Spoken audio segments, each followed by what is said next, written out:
and welcome to the program. That was a familiar voice. We're going to get to him in just a moment. As most of you know, I have an annual conference every fall, and one of my attendees' favorite guests is with me for the hour today, Pastor J.D. Farag, Calvary Chapel, Kaneohe, Hawaii. J.D. Farag has been a part of my conference activity in 2017, 2018, and again this September 21st. Pastor J.D. Farag does a weekly prophecy update on YouTube. I've watched his online audience grow from, a few thousand to well over 100,000 a week, and mainly by listening up would be a sort of a starving remnant wanting to hear the kind of messages he shares, often left out of our churches today. Now, I had the privilege of ministering at Calvary Chapel, Kaneohe in March of 2018, escaping the winter here in Minnesota that particular month last year. Now, I recently heard, and I catch Pastor JD's prophecy updates on a weekly basis. One caught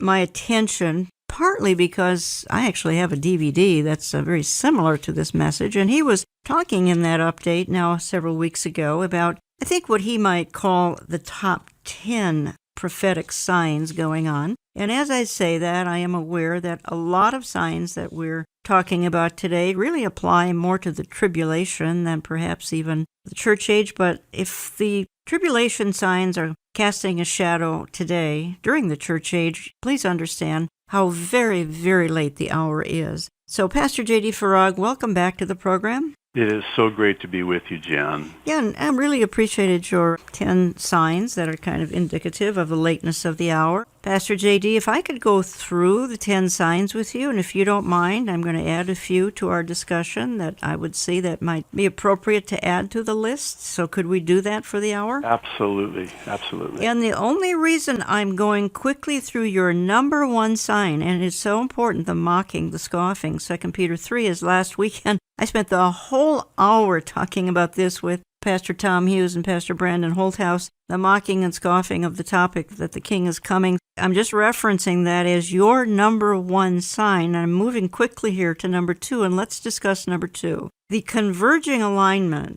of the Ezekiel 38-39 nations, the Gog-Magog alliance, that's going to come against Israel in the latter days. And you said in 2017 that you stopped saying this is future tense in 2017. What do you mean by that? What I mean by that is that even as recently as 1 year ago, certainly 2 years ago, I could not stand before my church congregation, as is my privilege to do every week, and say that the Ezekiel 38 nations will at some time yet future be in alignment, because now they already are, as we speak, in real time. Russia, Iran, Turkey, and the other nations listed in Ezekiel 38 are at the ready today in Syria for the fulfillment of this prophecy. There's going to be a hook put in their jaw, according to the Ezekiel passage 38-39, the hook in the jaw. They're going to be lured down, maybe even pulled down, because they want something in Israel so badly. Would it be oil? Would it be natural gas? Would it be technology? My goodness, they can make water out of thin air. What do you think the hook will be? I think the hook is the prosperity that today Israel prophetically and epically enjoys, as was foretold that they would. I believe there are really 5 things that this alliance of nations not only wants to have, but has to have. Their backs are up against the wall, chief of which is the oil and the natural gas. I also believe it is the technology, and I also believe that it is the water. And then interestingly, and lastly, number 5, I think it's the gold. Oh, yes. The gold that is currently in Israel today. I think another interesting angle of this conflict, J.D. Farag, is that I don't think any nation intervenes. In other words, I don't think even America intervenes, because the passage says that various nations stand on the sidelines and say, what are you guys doing? But they don't do anything about it. America doesn't do anything about it. Israel is on her own by design so God can step in. If you were to ask me what I thought was one of the most compelling and convincing facts that we are witnessing the beginning of Ezekiel 38 coming to pass, that would be it. And I'll be specific to verse 13 of Ezekiel 38, where we're told that it will be Sheba and Dedan, Yes. which we know today as modern-day Saudi Arabia, that will not only not be a part of the alliance of nations, but they will be the one nation at the helm of this protest where they question, are you coming to take a spoil? Are you coming to take booty? In other words, they are the one nation that is against this alliance, no surprises, as a Sunni Muslim nation. Also, Iran, of course, as a Shiite Muslim nation. You know, last year when we were in Israel, we had the privilege of having the former ambassador to the United Nations for Israel, Ron Prasor, be our guest speaker. Amir and I did a Q&A with him, and he made a very stunning comment about how that when he was in the UN as the ambassador, there was this unspoken message of, we don't want the world to really know what goes on behind the scenes. And he was speaking to the relationship that Israel today has with Saudi Arabia. Mm-hmm. It was an interesting comparison. He likened it to a mistress, how that it was kept a secret. He said what we're seeing now is no longer is this going to be kept a secret. It is now out in the open. We have a relationship with Saudi Arabia and the Gulf nations today that we have never had before. I immediately mentioned this verse in Ezekiel 38. Prasor himself, not a believer, but a very intelligent man and very interesting man. He's actually become a friend of mine over the last several years. I did mention this specific verse in Ezekiel 38 about Saudi Arabia having this relationship that he just got done describing with Israel. That is, to me, Jan, the most compelling part of the Ezekiel 38 prophecy. Who knew? Right. God knew. Right. Talking to Pastor J.D. Farag this hour, and I'm basing my discussion off of one of his recent prophecy updates, which you can find on YouTube weekly, where he talked about what he felt were the top 10 sort of signs of the times. I'm going to add to them if time allows. Pastor J.D., I want to move on to number 3 only in the interest of time, and perhaps number 2 and 3 tied together, and that would be an Israeli strike on Damascus, the likelihood of that any day. That's your number 3 sign. So severe would it be, according to the Bible, that Damascus would become uninhabitable. Your comment on that? My comment on that is that the Isaiah 17:1 prophecy that you're referring to is a trigger, a catalyst prophecy, and I'll explain what I mean by that. Today in Damascus, you have at the ready Russia, Iran, Turkey, and the other nations in alignment. They are just waiting for the green light, as it were, to come from the north there in the Golan on the northern border with Israel, and they will do so when they're done with one Bashar al-Assad, who is just a means to an end. The end game, the goalpost, is Israel. Once Damascus is destroyed, they then will sort of be forced, and you talk about this hook, that is when I believe they will then come from the north, invade Israel. And here we are talking today, Jan. And this one prophecy in Isaiah 17, verse 1 specifically, is on the cusp. It can happen any time.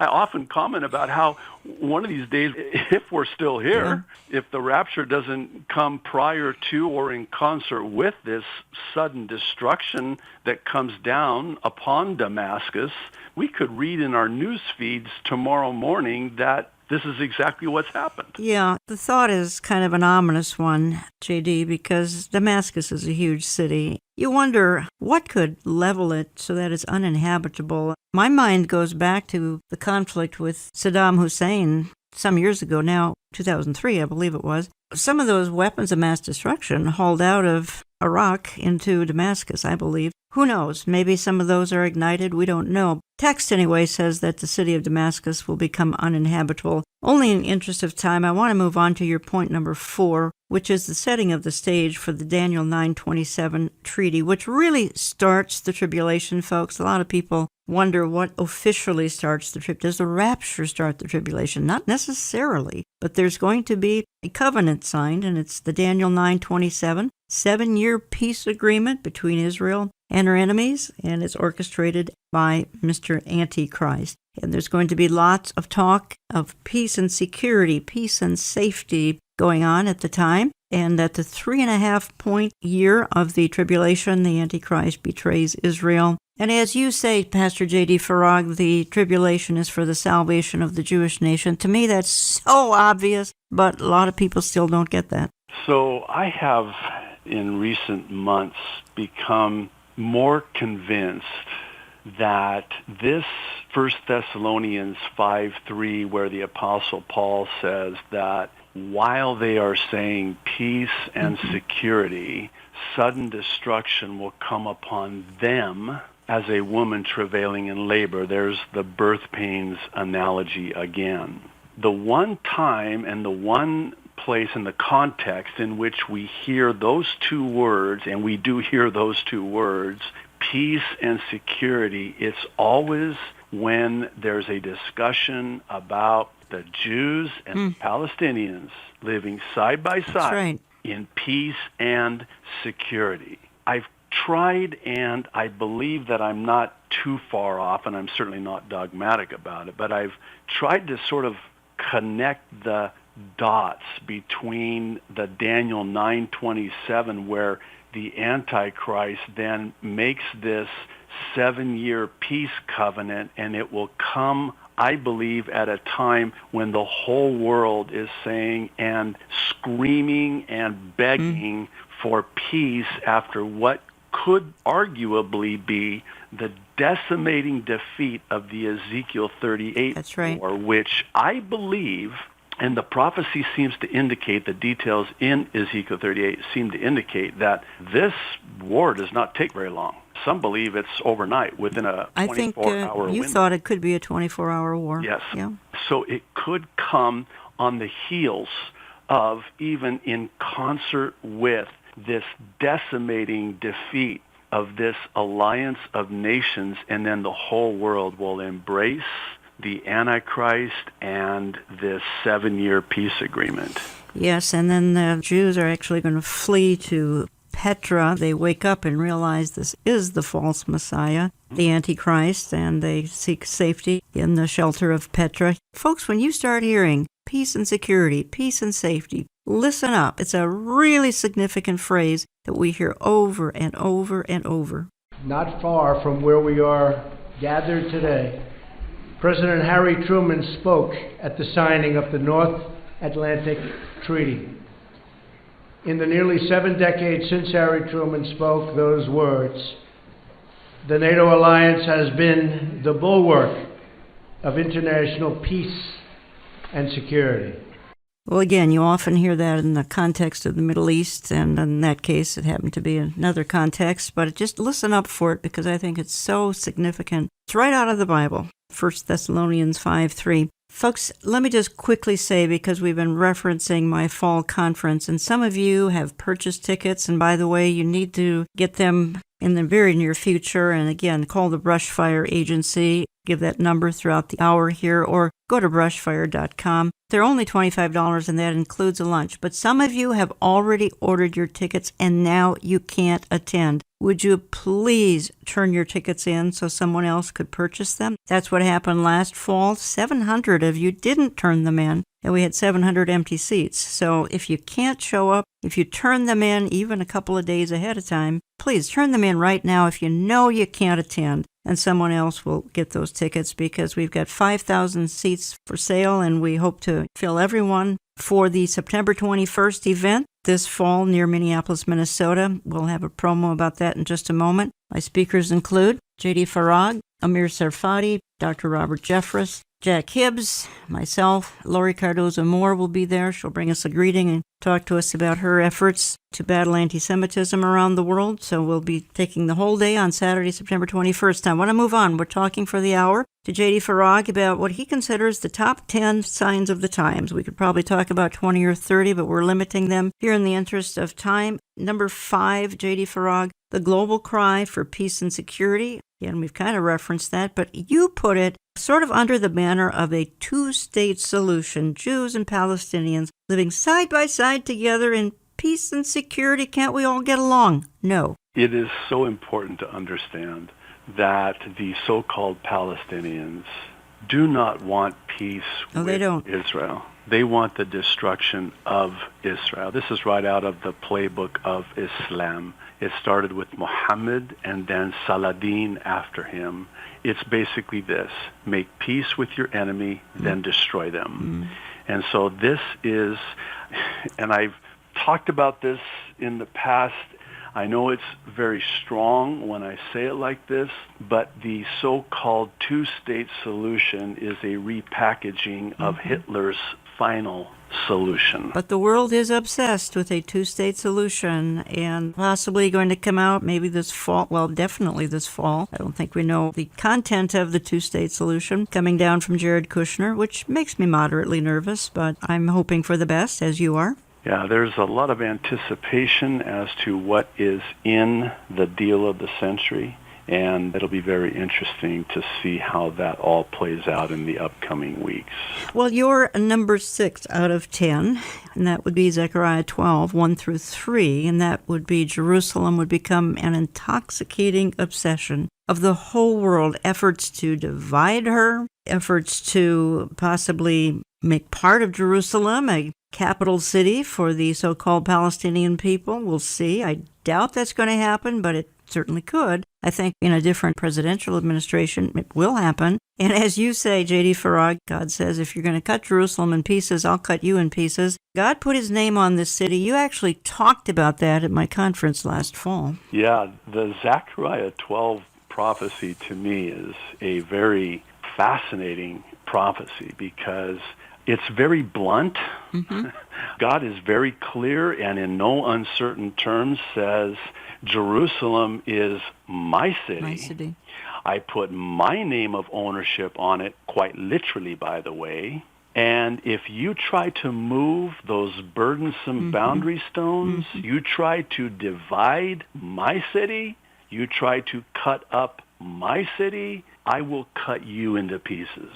And it does describe, and this is chilling, it does describe in verse 3 that this will come at a time when all the nations of the earth are gathered against her. Now here we are with an administration that is arguably the most pro-Israel administration we've ever had. The question, of course, becomes, well, how is that even possible? Because we are one nation now who is still, thankfully, standing with Israel. What I answer that question with is this. When you don't know, you fall back on what you do know, and what you do know is that there is coming a day, and it can happen very quickly. Things in America can change overnight.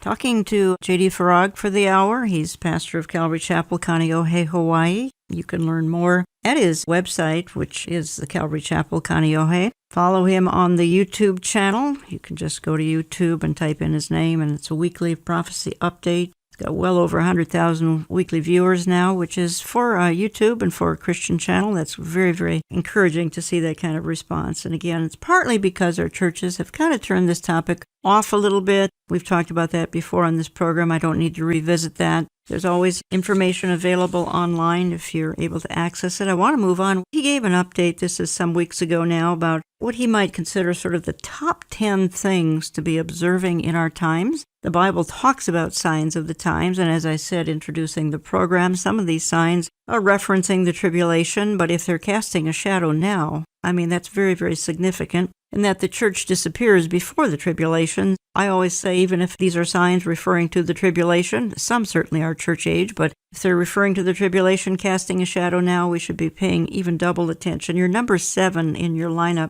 J.D. Farag spent just an extra minute on this, and I'm going to add something to it if you don't mind. You state and you cite the rise in wickedness, and my goodness, I've even thought of making a special presentation on this topic, and you've got the rise of witchcraft, you've got just a casual approach, J.D., to abortion, and you and I talked about this last time you were on the program, and how you take that so personally. I mean, we've got school shootings. I want to throw something else in the mix, though, and that is, at the same time, the rise of strong delusion, sort of a 1-2 punch, rise in wickedness, and then the rise in strong delusion. Would you agree with that? Yes, I would. And I will take it a step further and suggest that when you reject the truth, you then open yourself up to the deception, the delusion of the antithesis of the truth, and that is Satan himself. Jesus is the truth. Satan is the father of lies.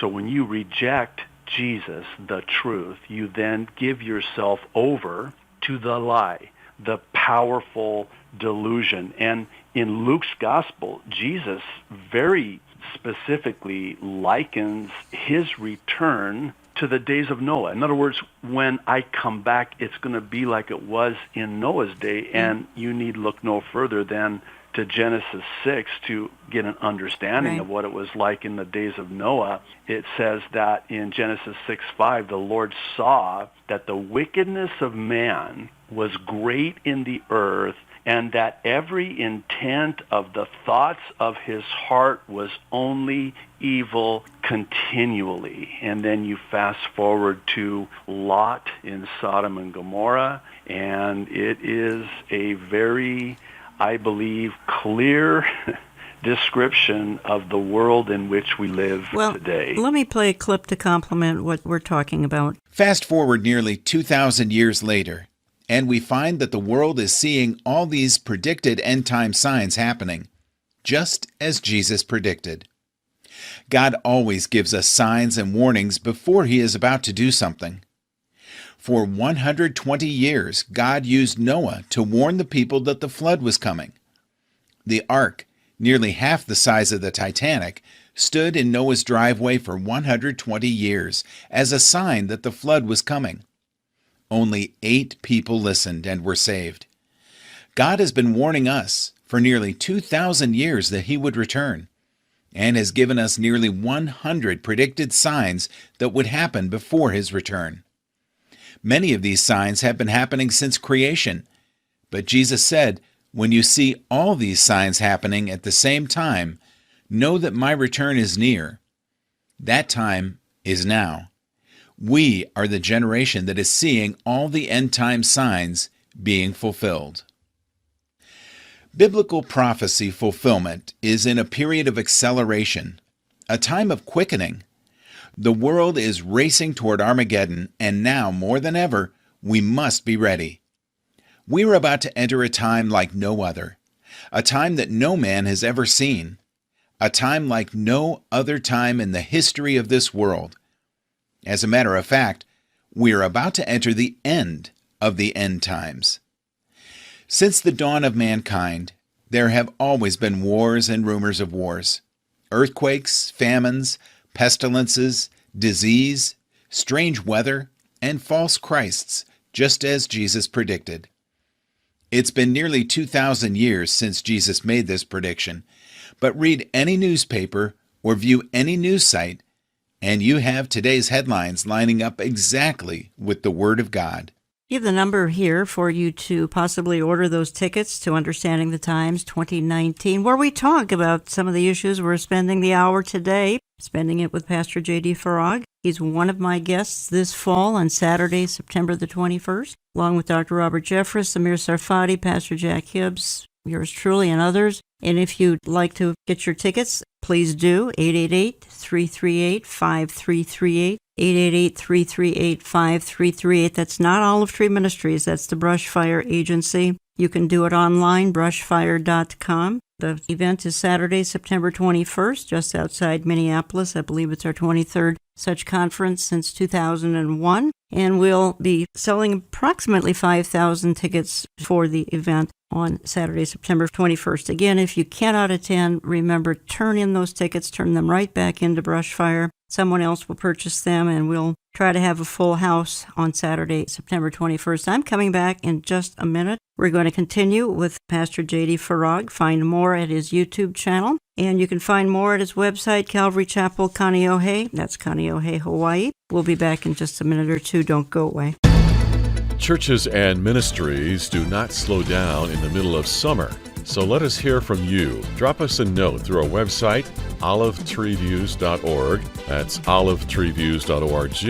You can call us Central Time at 763-559-4444. That's 763-559-4444. Or write us through our post office box. All gifts are tax deductible. Write to Jan Markell and Olive Tree Ministries, Box 1452, Maple Grove, Minnesota 55311.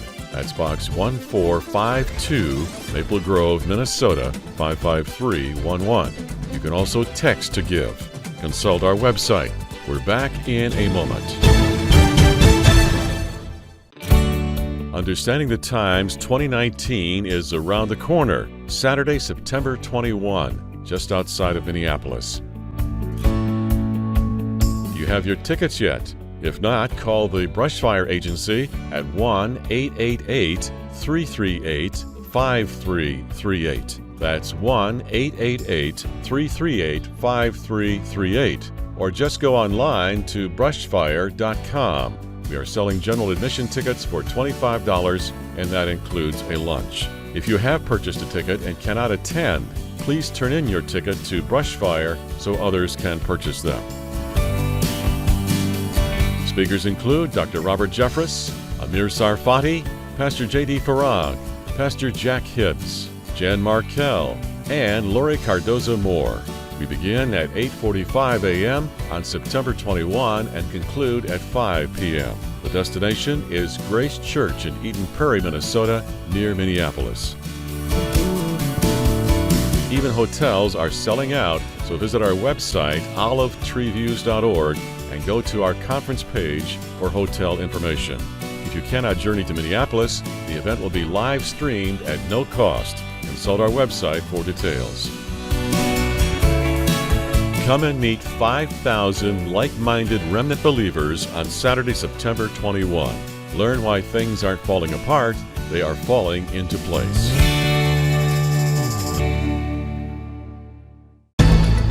You go to every nation, the leader of that nation today is despised. And I believe it is setting the stage for this final leader, the Antichrist, to come on the scene. And they will give their allegiance to him. Jan Markell and Pastor J.D. Farag continue their discussion on the very obvious signs of the times in this segment. If you would like to see our radio program, visit our YouTube channel under Jan Markell. We insert images and video into the program for those who better retain visual pictures and videos.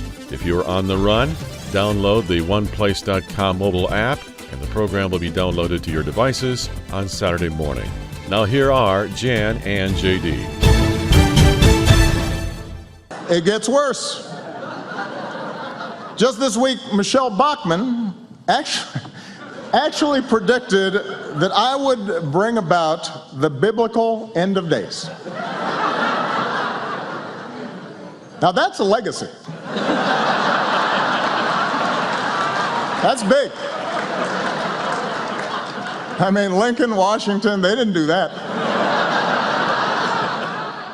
Oh, yes, we just mock and we scoff, but that's fulfilling the Bible, so go ahead, be my guest. Welcome back to Understanding the Times Radio, spending the hour with Pastor J.D. Farag, Calvary Chapel, Kaneohe, Hawaii. Let me quickly say that why don't you sign up for my print and e-newsletter where we talk about these kinds of issues? If you do, write to us. Would you always tell us how you listen? Some of you are now listening on YouTube, where we insert images to various things we're talking about, even video we insert. but we're airing on about 850 wonderful radio stations that we appreciate so much. Thank you for listening to them. Thank you for supporting them. The program is posted to my website as well, Saturday morning, oneplace.com, our YouTube channel, Saturday. So if you're really on the go, running to and fro, then you can listen electronically at your leisure. Otherwise, we air various times throughout heavily the weekend on the various radio stations. Now, I kind of like to move on into our programming because the hour gets away quickly. I'm covering what Pastor Farag,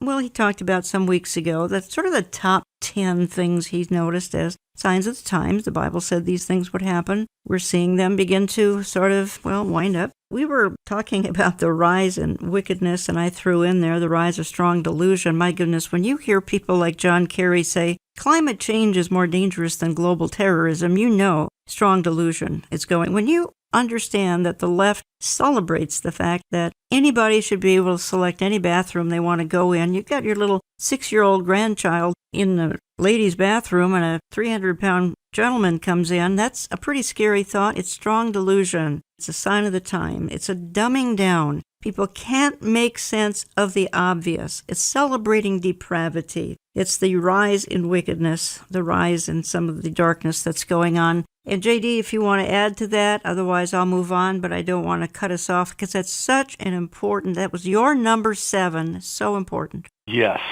The increase of wickedness globally, I believe, is so significant, and it is the likes of which we have never seen before, nor will we ever see again. Can you imagine the tribulation? Thankfully, we don't have to, but can you imagine the insanity going on at that time when the church that's holding the lid on everything is gone? At a time when we need to be talking about it the most, it is the time that it is the most silent. Absolutely. All right, I'll move on then to your point number 8 of his top 10. And by the way, I'm throwing in some, so we're going to end up with more like 15 signs that I think are quite important, that we should be watching as we wait. Then that would be the rush towards global currency. There's talk now, JD, about cryptocurrency. We hear about Bitcoin. Mark Zuckerberg wants to have crypto coin by 2020. Talk to me a little bit why you put this as number 8. I put that at number 8 because it coincides with everything else that we've been talking about. And I sort of packaged it with number 9, if you don't mind, because that is the prophecy in Daniel 12, verse 4, about the increase of knowledge. And it is my belief that it's not just the increase of knowledge in the technological view, but more so, I believe, an increase of the knowledge of Bible prophecy, because in that same chapter, Daniel is told to seal up the book until the time of the end. And that is when there will be the increased knowledge of that which is written. This cryptocurrency, this global currency, it is very interesting as you look at the world's markets right now, and the advent of Bitcoin, and now, of course, Facebook next year wanting to bring out this Libra currency. And it is really, I believe, the way that the Antichrist will bring about a one-world economic system vis-a-vis this mark, which the technology for that exists today as we speak. Interesting, by the way, if I can parenthetically say, the technology that we have today matches the technology that is described in Bible prophecy. In other words, the technology in 5 years from now, maybe 10 years from now, it would, in effect, exceed the technology that is described in the Bible, meaning that if that technology were that advanced, then certainly the Bible would describe that kind of technology, but it doesn't. It's describing the technology that we have already. It exists now. I'd like to compliment what you're saying with a little clip here. It's Catherine Albrecht. She happens to be on CBN. The reality of mobile lifestyles has increased demands on mobile computers, and all eyes are now on the upcoming release of the iWatch. More than just a watch, the iWatch will have processing abilities like a computer and communication abilities like a smartphone. It will also have Apple Pay capabilities, raising concerns with critics that society is getting too close for comfort to invasive technologies. Joining us now is consumer privacy expert and author of the children's book, I Won't Take the Mark, Dr. Catherine Albrecht. Welcome, Dr. Albrecht. Hello, Mark. It's great to talk about this because I think it's one of the least talked about issues in the Christian community today.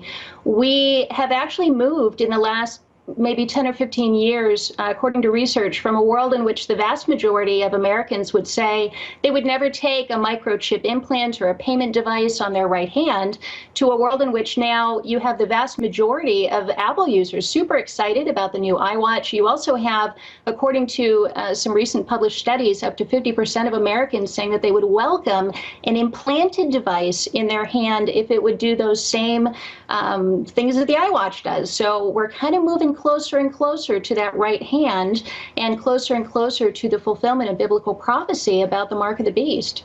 We can already use smartphones for financial information and transactions. What about using those implanted chips for the same purpose? Well, we've seen in recent weeks, Mark, in Sweden, there was a chipping party back in November in which 8 people were implanted with microchips by, in this case, they were hobbyists, and it was a very tattooed, body-modified person who injected them into them. That same individual has now taken an entire office building in Sweden and implanted many of the employees there, hooking up the office door and the photocopiers and a number of other things around the office so that you merely have to scan the chip in your hand in order to access them. So certainly Scandinavian countries seem very big on this. We had a big press conference just a couple of weeks ago in Finland in which the CEO of a major corporation claimed to be the very first person to accept digital payment into his hand implant in the form of Bitcoin. So it's certainly gaining momentum. The proponents of this claim that up to 1,000 people worldwide have been implanted with this technology, and they're really seeing this as the wave of the future. Pastor J.D. Farag, often what happens with this global currency discussion, it comes along with it, this discussion of chipping. And here she says 50% of Americans would welcome implanted devices in their hands for transactions. So, again, the stage is being set. So this goes back to the technology. Yeah, it goes back to technology. In place today. It's not a matter of if, it's a matter of when and even how soon. As far as the acceptance, and this again sort of ties in with this thought that the rapture would happen simultaneously with, in concert with this sudden destruction, catastrophic on a global scale that comes down upon them, and we go up and don't think for a second that there won't be this rush to accept some sort of a technology that can track where you are, because where are they? Again, we go back to the unparalleled increase of knowledge. Is it of all things knowledge? Bible prophecy, perhaps? Daniel 12:4, many shall run to and fro, and knowledge shall increase. Point number 8 was the rush towards global currency, the crypto coin, etc. And number 9, again, is the unparalleled increase, as I just said, J.D. Farag, of knowledge, again, Bible prophecy. Daniel 12:4, do you want to make any other comment? With number 9 and the prophecy in Daniel 12, verse 4, it is how do I say it? Connects the dots, for lack of a better way of saying it, with this convergence of all of these prophecies, because once the Antichrist sets up this one world monetary system, a one world religion, a one world government, and interesting thought, and think about this, every world leader today in every country is hated, particularly here in America. Israel, you go to every nation, the leader of that nation today is despised, and I believe it is setting the stage for this final leader, the Antichrist, to come on the scene, and they will give their allegiance to him. Well, that's one I was going to add to the mix, and we're going through your 10 signs, but if I could add one, I'm going to add 2 or 3 before we're finished here, probably more than that. That would be the longing for a leader, the longing for a man with a plan. There are some leaders in Europe that are getting a lot of attention. I think there are some leaders in other parts of the world. The point is, the world longs for one man to come along and solve it all, fix it all, make it right. He is alive and well today. Yeah, he is. He just has not been revealed yet, and he cannot be revealed, I believe, until the church is removed. Absolutely. Cannot be revealed until then. Your point number 10, and parts of the country appreciate this more than other parts of the country. Point number 10 is the increase in frequency and intensity of earthquakes. We actually opened the program with a little clip of you, one of your updates, talking about exactly that in various places, the greater intensity, the greater frequency. You kind of expanded that whole category to just general chaotic weather, which I would agree with. The greater frequency and intensity of some of the chaos. The Bible certainly references earthquakes, and I think this is a tribulation experience, and again, that's casting a huge shadow on our time now as things begin to exponentially increase. Folks, that's the 2 key words, exponential increase. Go ahead, JD.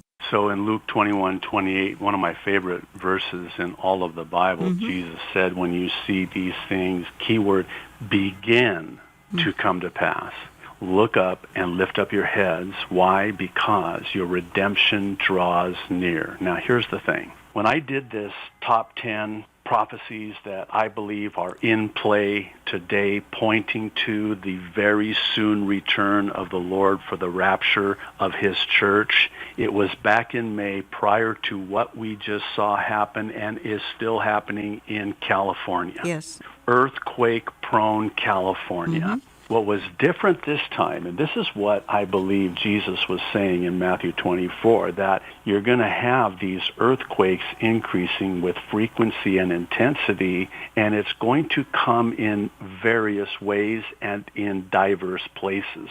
And this was interesting, watching the coverage post the 6.4 earthquake, because they were saying that there's another one coming. And sure enough, a 7.1 quake that was felt as far as Nevada. When they were asked in a press conference, this is the USGS and some of the local experts that were there at this press conference, when they were asked, well, isn't this unusual that an aftershock is actually bigger than the earthquake itself? In other words, we had a 6.4 and we have a 7.1 aftershock?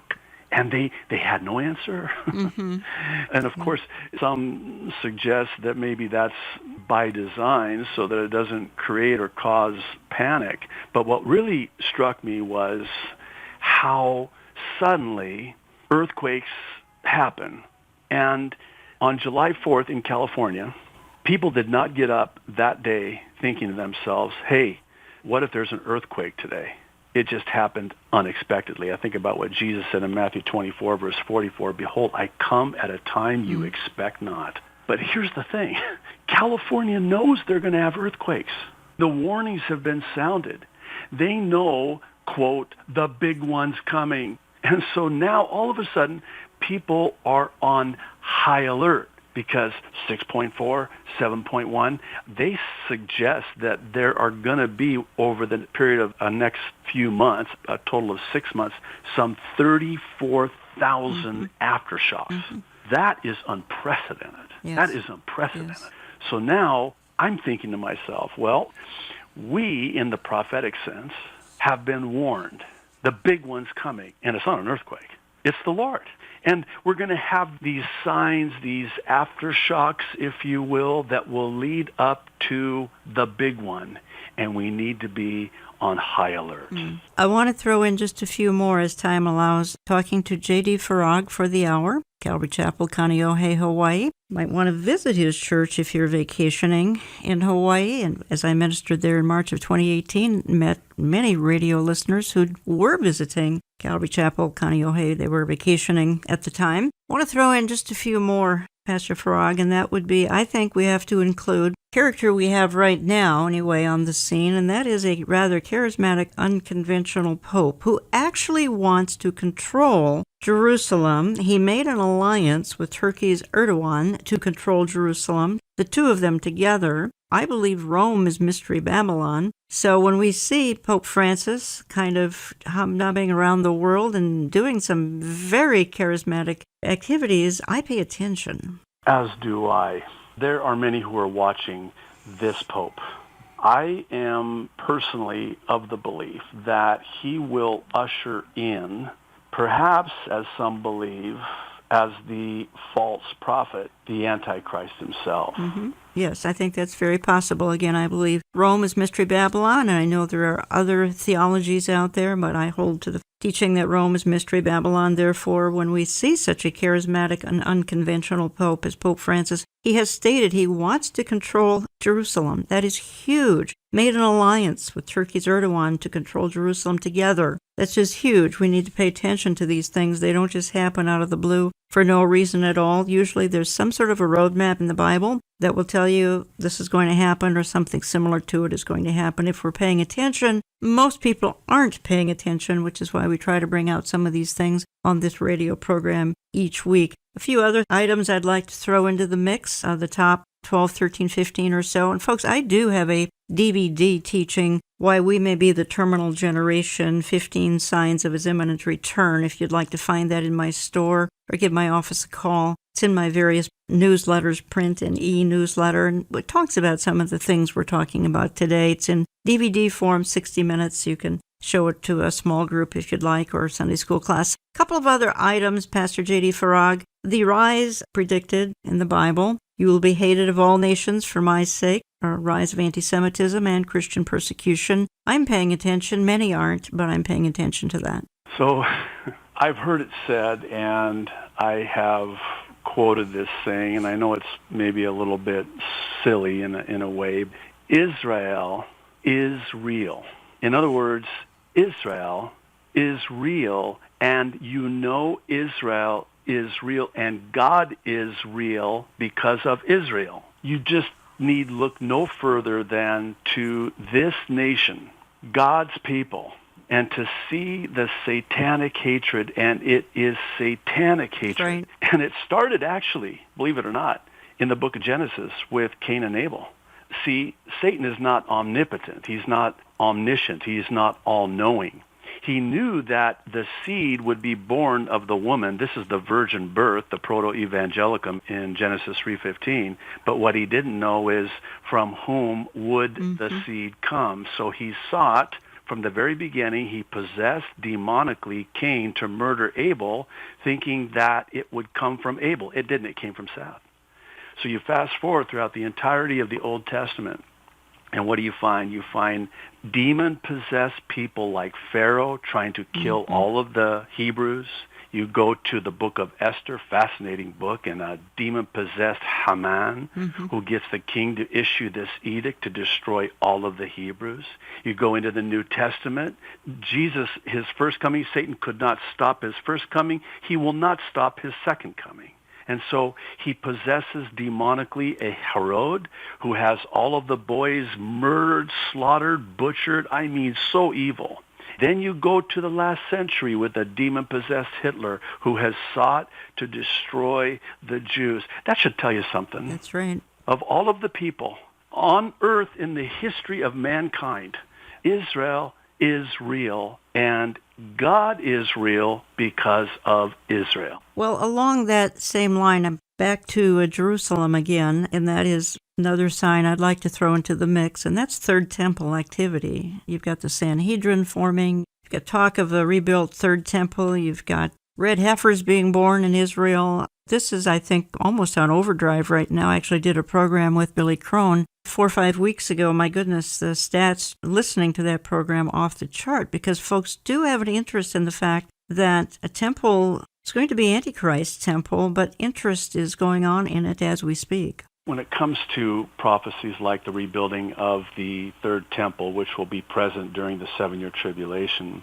when it comes to prophecies like that, I think about how that prophecy in general has a shelf life, an expiration date, and I'll explain what I mean by that. Let's rewind 5 years ago. and look at how much has happened just in the last 5 years, how much has changed. And then let's fast forward another 5 years and take that template of how much has changed in the last 5 years and superimpose it on the next 5 years.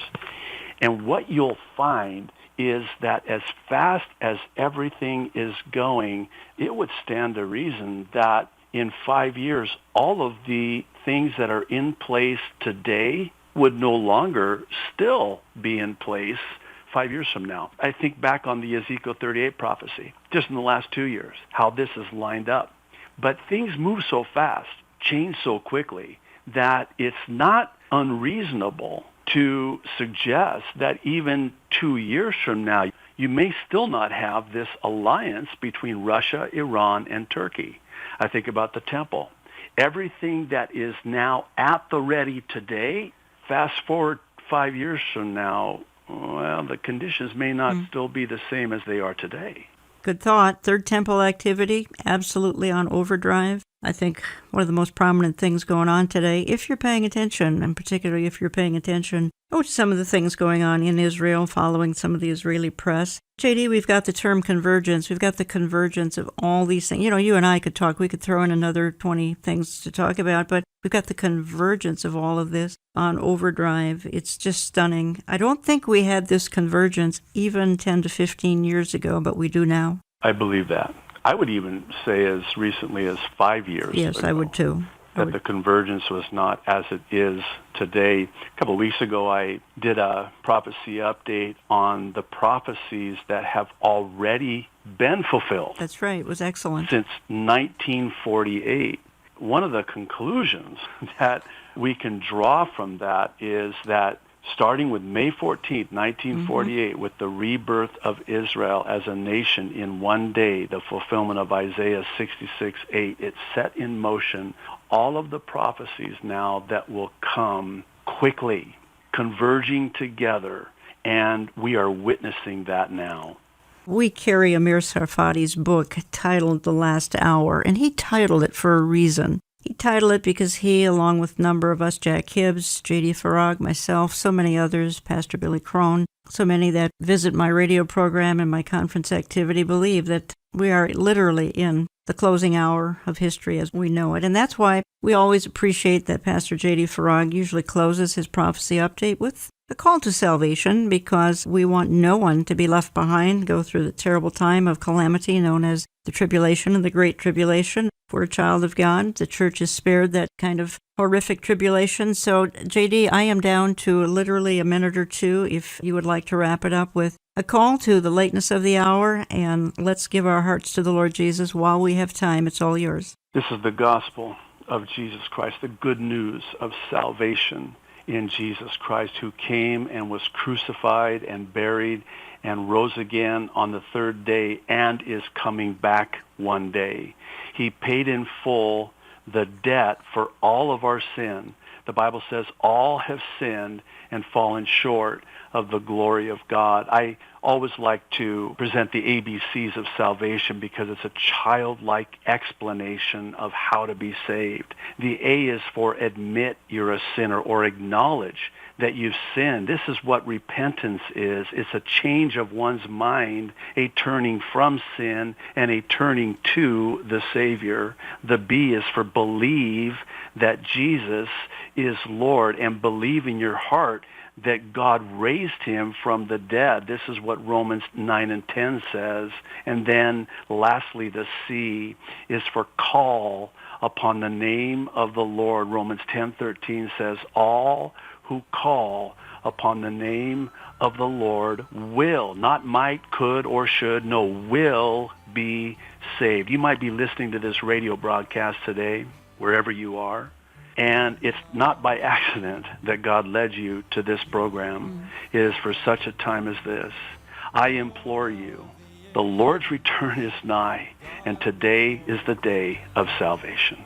I'd like to kind of close. I haven't used this little saying in recent weeks, and I think it'd be appropriate to do so. First of all, I want to thank Pastor J.D. Farag for giving up an hour today to challenge us, most importantly, to challenge us with the call to salvation. There's nothing more important on the face of the earth, folks, particularly when time is running out. That's been the point of this hour. It's not been to look at signs of the times, and it's fine to be excited about that, but there's a reason for being excited. Time's running out. Eternity is awaiting us. I like to close with this every now and then. It says this: when the time was right, the sea parted, the walls fell down. The lions went hungry, the sun stood still, the waves were calm, the stone was rolled away, the clouds were parted, and the Lord ascended. And when the time is right, I'm going to say that again, when the